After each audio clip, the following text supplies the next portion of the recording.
Have you ever been so humiliated by someone you love that the memory burns into your mind forever? I have, and the person who did it was my own brother. My name is Daniel, and I'm the older brother. For most of our lives, that meant something. It meant I was the protector, the responsible one, the person my younger brother Jake could look up to. But somewhere along the way, things changed. Jake became successful, really successful. He started a tech company in his mid-20s that took off beyond anyone's expectations. By 30, he was a millionaire. Designer suits, luxury car, penthouse apartment, the whole package. And me? I was a high school teacher. Decent salary, modest apartment, 10-year-old sedan. I loved my job.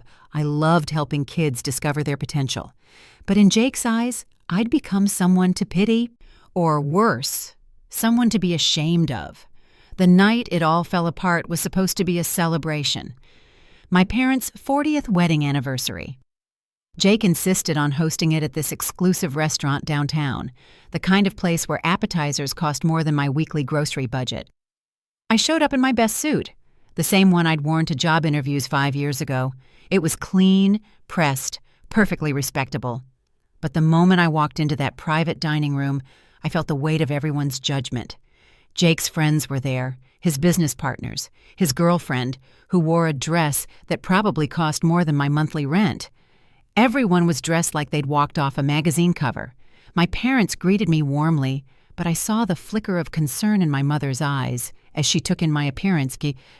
My father clapped me on the shoulder, but there was something apologetic in his touch. Then Jake approached, my baby brother, who I'd taught to ride a bike, who I'd defended from bullies who used to think I hung the moon. "Daniel." He smiled, but it didn't reach his eyes. "Glad you could make it. Traffic okay in that old car of yours?" "Fine," I said, ignoring the jab. "Happy to be here." The dinner started normally enough. Toasts were made, stories were shared. But I noticed Jake getting progressively more animated as the wine flowed. His voice got louder, his gestures more expansive. He started telling stories about his recent business deals, about vacations in the Maldives, about meeting celebrities at exclusive events. Each story was punctuated with laughter from his circle of friends. And each story made me feel smaller. Then came the moment that changed everything.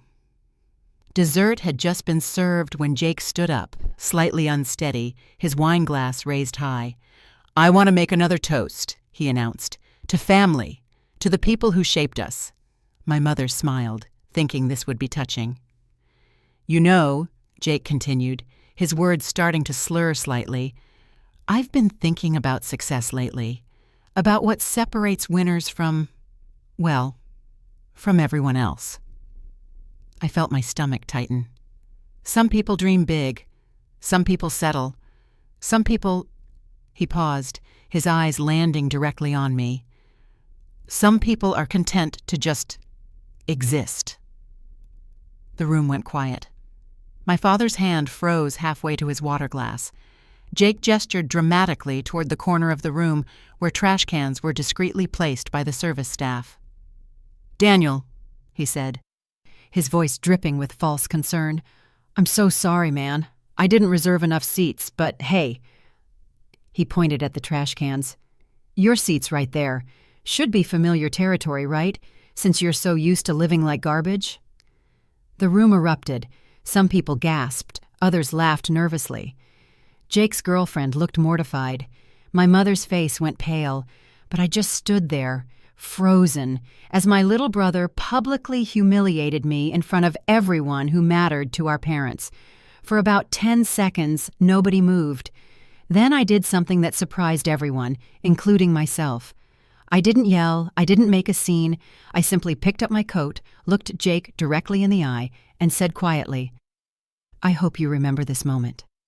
And then I walked out. I heard my mother calling after me. My father trying to stop Jake from saying more, but I kept walking through that restaurant, past the expensive cars in the valet line, all the way to my old sedan parked on the street. I sat in that car for 20 minutes, my hands shaking on the steering wheel, replaying what had just happened over and over. My little brother had just called me garbage in front of everyone. But here's the thing about being humiliated like that. It does one of two things. Either it breaks you, or it ignites something inside you that was sleeping. For me, it ignited everything. Because what Jake didn't know, what nobody at that dinner knew, was that I wasn't just a simple high school teacher. I had a secret, one that was about to change all of our lives. Let me tell you about the part of my life that nobody talked about at that dinner party. 5 years ago, when Jake was just starting his tech company, I was finishing something too. Not a business degree or an MBA, something bigger. I'd been working on a novel. I know, everyone says they're writing a book. It's become a cliche. But I actually finished mine. A thriller about corporate corruption and family betrayal. Ironic, isn't it? I'd submitted it to agents, got rejected by dozens of them, and eventually self-published it because I believed in the story. It sold maybe 50 copies, mostly to supportive colleagues and former students. I was devastated. I'd poured 3 years of my life into that book. But I didn't quit my teaching job or take foolish risks. I kept working, kept writing, kept improving my craft. 2 years ago, I finished my second novel. This one was different, darker, more sophisticated. It dealt with themes of family dysfunction and the price of success. This time, I got an agent, a good one. She shopped the manuscript around, and after 6 months of rejections and revisions, something miraculous happened. A major publisher bought it, not for a huge advance, $50,000, which felt like a fortune to me, but with real marketing support and distribution. The book released 8 months ago under a pen name. I didn't tell anyone in my family, not because I was hiding it, but because I'd been disappointed before. I didn't want to celebrate prematurely. I wanted to see if it would actually succeed first. And succeed it did. Within 3 months, it hit regional bestseller lists, then state lists. Then, incredibly, it cracked the national bestseller list. By month 6, it had sold over 200,000 copies. Film rights were optioned, foreign translations were being negotiated. My advance had been modest, but the royalties, they were life-changing. In the past 8 months, I'd earned more from that book than Jake probably thought I made in 3 years of teaching. But here's the thing. I didn't change my lifestyle. I didn't buy a new car or move to a fancy apartment. I kept teaching because I genuinely loved it. I was investing the money carefully, saving most of it, and planning for a future where I could write full-time while still being financially secure. My publisher and agent had been pushing me to go public with my identity, to do interviews, book signings, build a social media presence. They said it would boost sales even more. I'd been hesitant. I valued my privacy. I liked my quiet life. I didn't need everyone knowing about my success. But sitting in that car outside the restaurant, my hands still shaking from Jake's humiliation, something crystallized in my mind. Maybe it was time for the truth to come out. Not for revenge, or not just for revenge, but because Jake needed to learn something. We all did. That success isn't always loud. That value isn't determined by what car you drive or what suit you wear. That the quiet people in your life might be accomplishing more than you ever imagined. I pulled out my phone and called my agent. "Sharon," I said when she answered, "remember how you wanted me to go public with my identity? I'm ready, but I need your help with something specific." "I'm listening," she said. "I need to make a splash, a big one, and I need it to happen in the next 30 days. There was a pause. Then she laughed. "Daniel, you've been holding out on me. What happened?" "Let's just say I'm tired of being underestimated." "Okay," she said, and I could hear the excitement in her voice. "Let me make some calls. I know exactly how to do this." We talked for another 20 minutes. She outlined a plan that was bold, public, and impossible to ignore. By the time I hung up, I wasn't shaking anymore. I was smiling. Jake wanted to treat me like garbage? Fine. But he was about to learn that sometimes the person you underestimate the most is the one who ends up leaving you speechless. The next morning, I woke up with absolute clarity. No anger, no bitterness, just purpose. My phone was full of messages, 37 to be exact. My mother had called 6 times. My father texted repeatedly asking me to call him. Even some relatives I barely spoke to had reached out, having heard about what happened. Jake? Not a single word. I didn't respond to anyone yet. I needed to stay focused on what was coming. Sharon, my agent, was already working her magic. Within 48 hours, she'd arranged something that made me both nervous and excited. A feature interview with a major morning talk show. National broadcast. Millions of viewers. They wanted to do a segment on surprise best-selling authors. People whose books had taken off unexpectedly. My story was perfect for their angle. High school teacher by day, best-selling thriller writer by night. The interview was scheduled for 3 weeks out, just enough time for the promotional machine to build momentum. But Sharon didn't stop there. She coordinated with my publisher to re-release the book with my real name prominently displayed. They rushed a new cover design, updated all the online listings, and prepared press releases. "This is going to be big, Daniel," she told me. "Once people connect you to the book, sales are going to spike. And with the interview timing, we're looking at potentially hitting the #1 spot." I should have been thrilled, but honestly, I felt strangely calm. This wasn't about the fame or the money. This was about something deeper. During those 3 weeks, I went about my normal life. I taught my classes. I graded papers. I had coffee with colleagues. Nobody at school knew what was coming. My family kept reaching out. My mother eventually came to my apartment, tears in her eyes, apologizing for what Jake had said. She begged me to forgive him, saying he'd been drunk, that he didn't mean it. "Mom," I said gently, "Jake said exactly what he meant. Maybe not in the way he wanted to say it, but those words came from somewhere real. He truly believes I'm a failure compared to him." "That's not true," she protested. "It's okay," I told her. "Really, I'm not angry anymore, but I need some space right now." She left looking worried, but she didn't push. Jake still hadn't reached out. Not an apology, not an explanation, nothing. I heard through my mother that he claimed I was being dramatic and couldn't take a joke. That I was jealous of his success and looking for reasons to play the victim. That stung more than the original insult. But it also confirmed what I needed to know.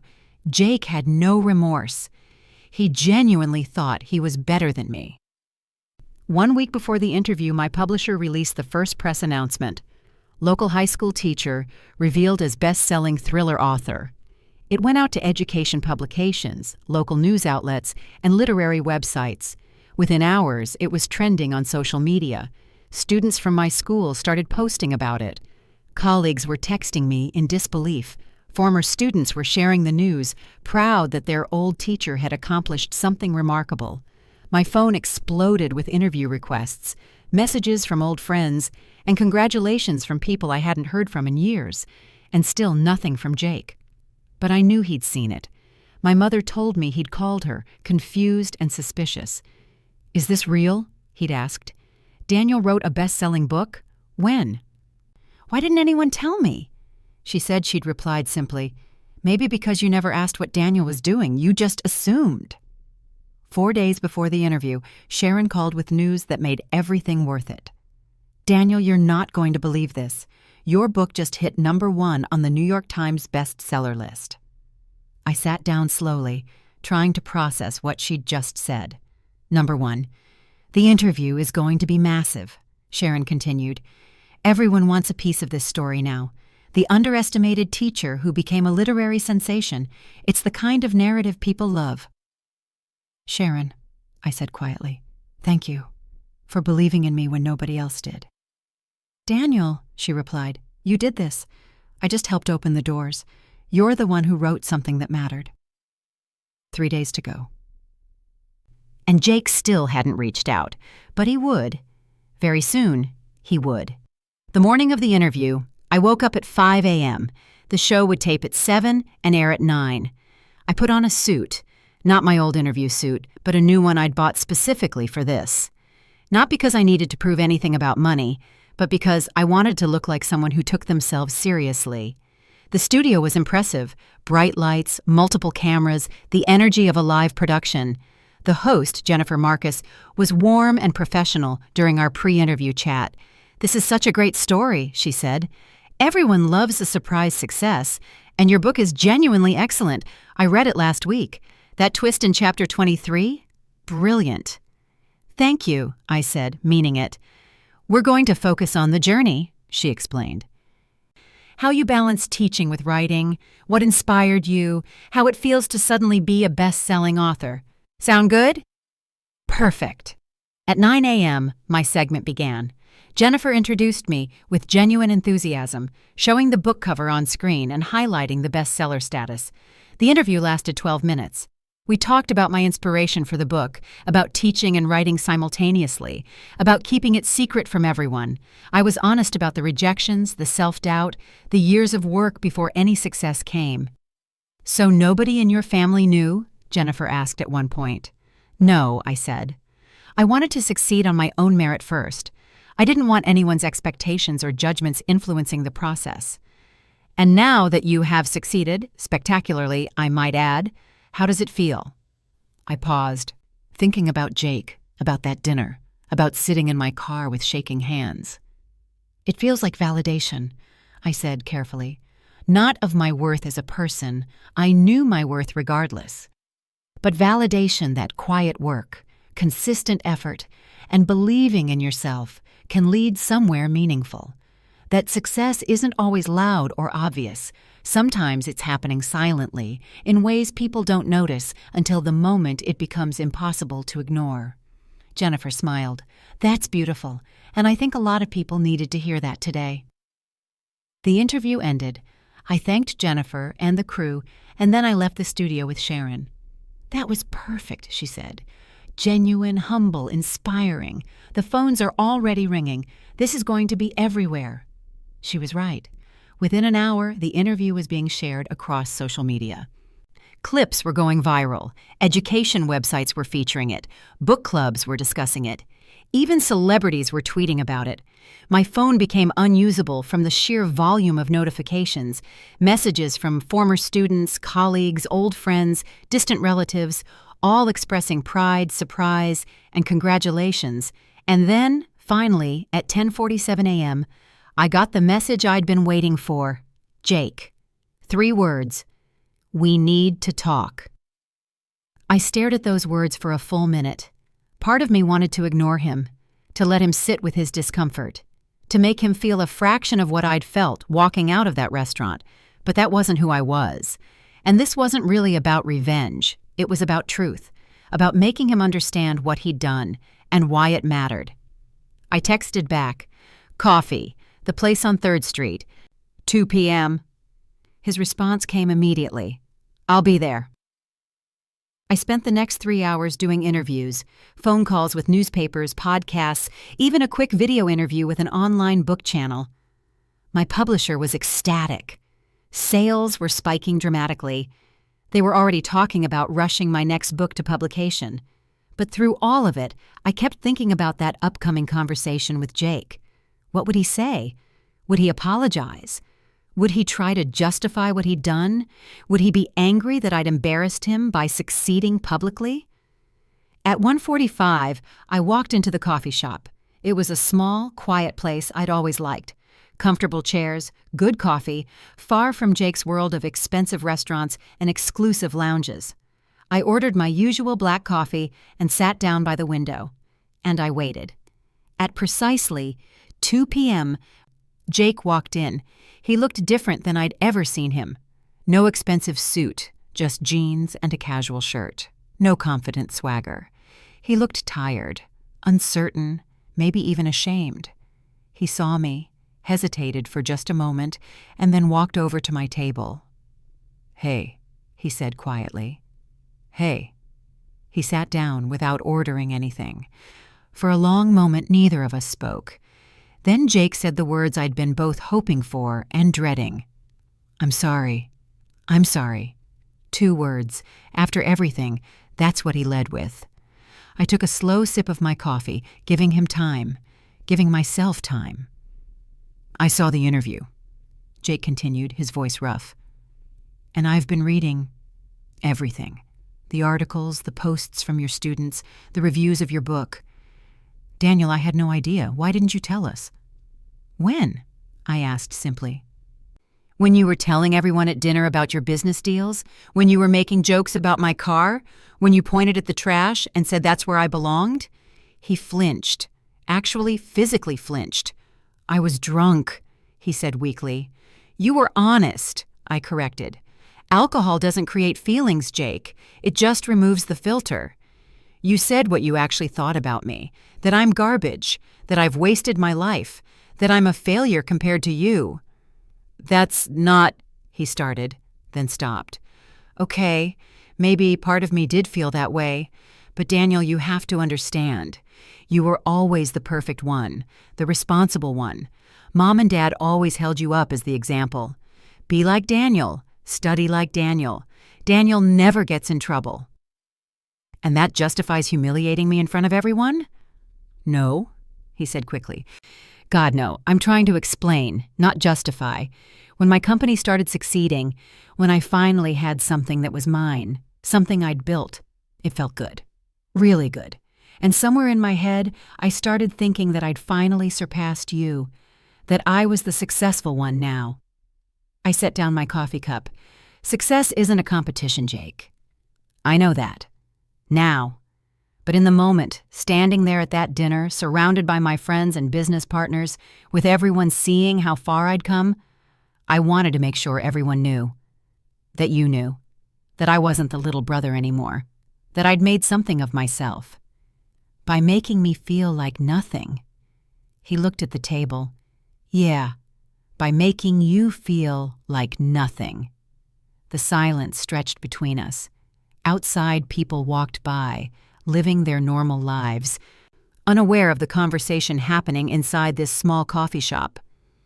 "I watched your interview 3 times this morning," Jake finally said. "You talked about working quietly, about not needing external validation, about staying true to yourself. And I realized, you've been doing that all along. While I was chasing visible success, needing everyone to see and acknowledge what I'd accomplished, you were just doing meaningful work, teaching kids, writing a book that actually matters to people. You didn't need anyone's approval." "I'm human, Jake. I wanted approval, especially from my family." "I know, and I should have given it to you. Not just after finding out you're a best-selling author. That shouldn't matter. I should have respected you for being a good teacher, for being a good person, for being my brother. None of the other stuff should have mattered." He looked up at me then, and I saw real remorse in his eyes. "I was so focused on proving I was better than you that I forgot we weren't supposed to be competing. We were supposed to be brothers." Something in my chest loosened slightly. Not forgiveness yet, but maybe the beginning of it. "What you said at that dinner," I said carefully, "it hurt. Not because I needed your approval of my career, but because you made it clear that you saw me as less than, as someone to be embarrassed by. And the worst part? Mom and Dad heard it. All those guests heard it. You humiliated me publicly, Jake." "I know, and I've called Mom and Dad. I apologized to them too. I told them what I did was inexcusable. Dad actually yelled at me. You know how he never yells? He yelled. Told me I'd become exactly what he'd hoped I'd never be, someone who measures worth by money." "He said that?" "He said a lot more than that, but yeah, he was ashamed of me, and he should be. I'm ashamed of me." Jake pulled out his phone and placed it on the table. "I wrote an apology, a public one. I was going to post it on social media, but I wanted to show you first to make sure it's enough, or at least a start." He slid the phone across to me. I read the post he'd drafted.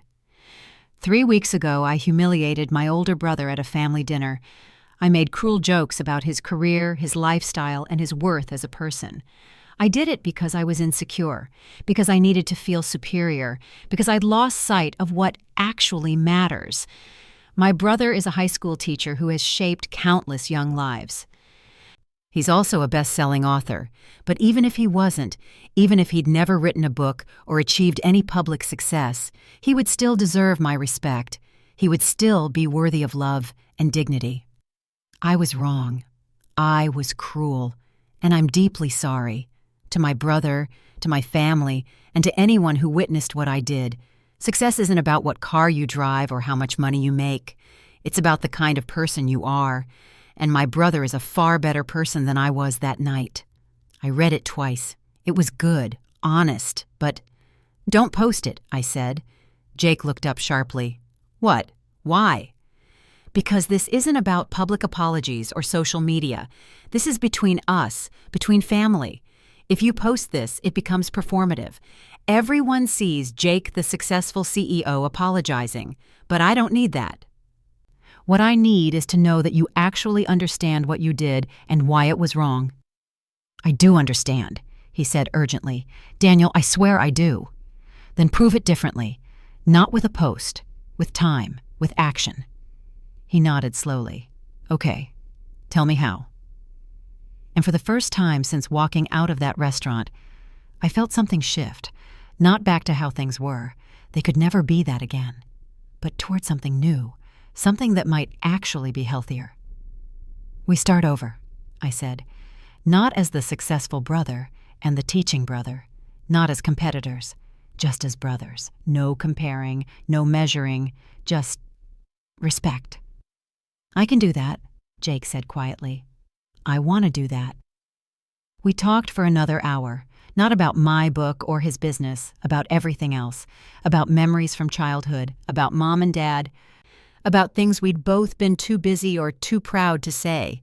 Jake told me about the pressure he felt, the constant stress of running his company, the fear that one wrong decision could destroy everything he'd built, the loneliness of being surrounded by people who wanted something from him but never just wanted him. I told him about the rejection letters, the years of doubt, the moments when I'd questioned if I was wasting my time chasing a dream that would never materialize. We were both human, both struggling, both succeeding and failing in different ways. Before we left the coffee shop, Jake asked, "Can I read your book? Actually read it, I mean. Not just so I can say I did, but because I want to understand what you created." "I'd like that," I said. "And Daniel, would you come to dinner at my place? Just you, me, Mom and Dad. A do-over of that anniversary dinner, but this time I promise I'll have enough seats for everyone." I smiled despite myself. "Yeah, I'll come." Over the next few weeks, things slowly healed. Jake did read my book. He called me afterward, and we talked for 2 hours about the themes, the characters, the ending. He got it, really got it. We had that dinner at his place. It was awkward at first, but Mom and Dad seemed relieved to see us talking again. Jake had prepared my favorite food, nothing fancy, just the comfort food we'd grown up with. At one point during the dinner, Dad raised his glass. "To both my sons, I'm proud of you both, not because of your achievements, but because you're learning what really matters. Family, respect, understanding that success means different things to different people." We all drank to that. My book continued to sell incredibly well. I did more interviews, book signings, speaking events. I even took a semester sabbatical from teaching to focus on writing my next novel, though I knew I'd return to the classroom. Teaching wasn't something I did because I had to. It was something I did because it mattered to me. Jake's business had its ups and downs. He faced some tough decisions and actually called me a few times to talk through them. Not for business advice, I knew nothing about tech, but just to process his thoughts with someone who'd listen without judgment. One evening, about 3 months after our coffee shop conversation, Jake showed up at my apartment unannounced. "I have something for you," he said, handing me a wrapped package. I opened it. Inside was a framed photo from our childhood, the two of us at the beach.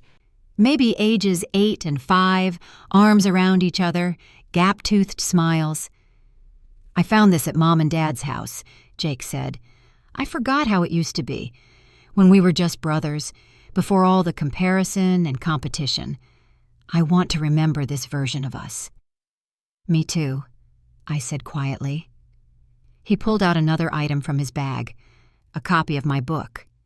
But this copy was worn, pages dog-eared, passages highlighted and marked with notes. "I read it 3 times, he said. "Each time I found something new. You're really talented, Daniel, not just at writing, but at understanding people, at seeing what matters." "Thank you. That means a lot." "No, thank you. For not giving up on me. You could have just written me off after what I did. Cut me out. Let that be the end of our relationship. But you didn't. You gave me a chance to be better. That's the kind of person you are. We hugged then, a real hug, the kind we hadn't shared in years. "Hey," Jake said as he was leaving, "I'm planning a charity event through my company. Educational initiatives, scholarships, supporting teachers. Would you be willing to speak at it? Share your story about teaching and writing? I think people need to hear it." "I'd be honored." He smiled. "Good, because I already told them you would."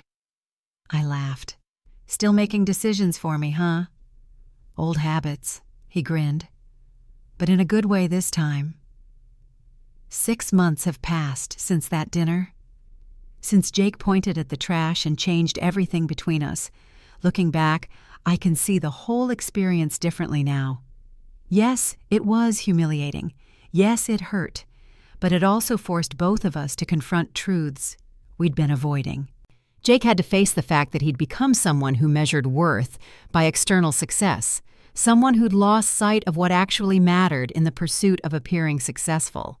And I had to face the fact that I'd been hiding, not because I was humble, but because I was afraid of failing publicly, afraid of not being as good as I hoped, afraid of being seen and judged.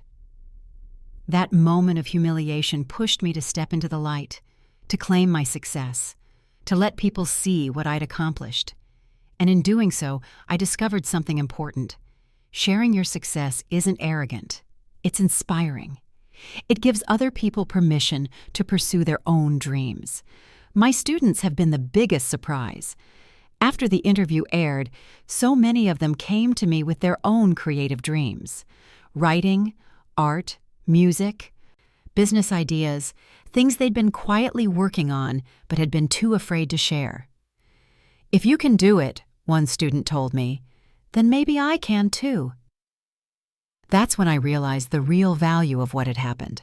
Not revenge, not proving Jake wrong, but showing people that success can look different than they expected, that quiet work matters, that patience and persistence and believing in yourself can lead somewhere meaningful.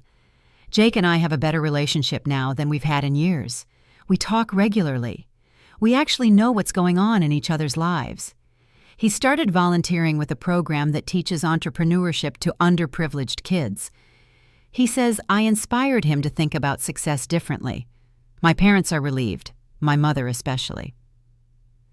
She'd been so worried that Jake and I would never recover from that night. Now she sees us laughing together again, supporting each other, and she tears up with gratitude. I'm working on my 3rd novel now. It's about 2 brothers who lose and then find each other again. Jake doesn't know it's based on us, or maybe he does, and he's just being kind by not mentioning it. Here's what I learned from all of this. Humiliation can be a teacher if you let it. It can show you who you really are when everything is stripped away.